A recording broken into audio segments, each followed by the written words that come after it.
నమస్తే సార్. నమస్తే, చెప్పండి. మేము ఇన్స్టాగ్రామ్ లో మీ రీల్స్ చూసి అకాడమిక్ జాయిన్ అవ్వడానికి వచ్చాం. మా తమ్ముని చేర్పించడానికి అడ్మిషన్స్ ప్రాసెస్ ఎలా ఉంటుందో చెప్పగలరా ఒకసారి? ఓకే, మీ క్వాలిఫికేషన్ ఏంటి? సార్ నాది ఇంటర్మీడియట్ కంప్లీట్ అయిపోయింది సార్. నాకు తెలియక ఒక అకాడమీలో జాయిన్ అయ్యాను. వాళ్ళు నా సర్టిఫికేట్స్ తీసుకున్నారు. చదువుతుంటే అసలు ఇవ్వడం లేదు సార్. ఇప్పుడు మన అకాడమీలో జాయిన్ అవ్వాలంటే ఏమైనా సర్టిఫికేట్స్ ఇక్కడ ఏమైనా ఇవ్వాలా సార్? సర్టిఫికేట్సే కాదు తమ్ముడు, కోచింగ్ అనేది కంప్లీట్ గా ఎంటర్ కోచింగ్ అనేది మన దగ్గర ఫ్రీ ఉంటుంది. ఓకేనా?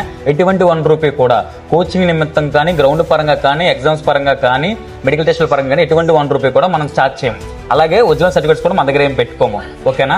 రిక్రూట్మెంట్ ఒకటే ఉంటుంది మన దగ్గర, కానీ ఫలితాలు అనేవి 100లో ఉంటాయి. అందుకే ఇంతమంది ఉద్యోగాలు రావడం కారణం ఇదే, ఈ స్ట్రాటజీ మాత్రమే. ఇక్కడ కంప్లీట్ గా ట్రైనింగ్ ఇచ్చే వాళ్ళు అందరూ కూడా ఎక్స్ సర్వీస్ మెన్స్ వాళ్ళు ట్రైనింగ్ ఇస్తారు. దానివల్ల మాత్రం మనకి ఫలితాలు రావడం జరిగింది. ఇంటర్, డిగ్రీ, ఐటీఐ, డిప్లొమాతో పాటు ఎన్సీసీ, బిఎన్సీ సర్టిఫికేట్స్ కూడా ప్రొవైడ్ చేస్తున్నాం ఈ ఇయర్ అనేది. ఓకేనా? మీ తమ్ముడు 10th అయిపోయింది కదా, ఇక్కడ జాయిన్ చేయొచ్చు కదా. ఇన్ని అడ్వాంటేజ్ ఉన్నప్పుడు ఎక్కడ జాయిన్ చెప్తే ఇంకెక్కడ జాయిన్ చేస్తున్నా? అడ్మిషన్స్ ఎప్పుడు నుంచి స్టార్ట్ అవుతాయి సార్? అడ్మిషన్స్ అనేది ఆల్రెడీ షార్ట్ అయిపోయాయి సార్. మన దగ్గర ఓన్లీ లిమిటెడ్ సీట్స్ మాత్రమే ఉంటాయి. ఎందుకంటే ఈ సంవత్సరం ఎన్సీసీ కూడా యాడ్ అయింది కాబట్టి ఎవరైనా జాయిన్ అవ్వాలనుకుంటే త్వరగా జాయిన్ అవ్వండి. ఇంటర్ ప్లస్ చేద్దాం అనుకున్నావా?